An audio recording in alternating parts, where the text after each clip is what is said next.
Natalie. Cais i'r prifathro. Please, sir, os oes gennych funud, fe hoffwn yngan gair. Rwyf wedi cael syniad gwefreiddiol i godi pres yn y ffair.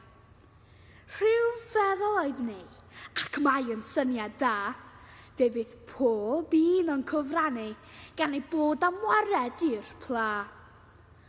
Pa blawd i hwn rwch chi'n gofyn? Wel, mi ddwedaf wrth eich nawr.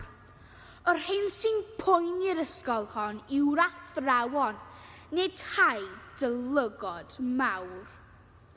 Yr hyn sydd gennyf mewn golwg ac mi fydda'n llwyddiant, rwy'n siŵr, yw fod pawb yn talu 10 ceiniog i'w saethio fo pistol dŵr.